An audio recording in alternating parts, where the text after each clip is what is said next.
Hello everybody and welcome!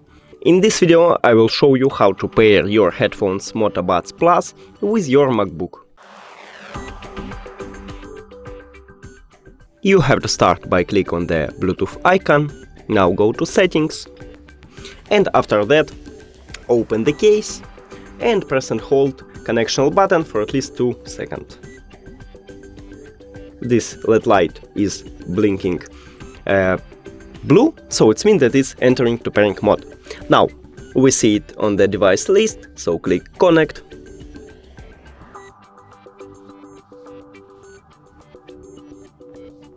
And we did it! Thank you for watching this video. If you found it helpful, please consider subscribing to the channel and leave the like on the video. It's really important to us. See you later!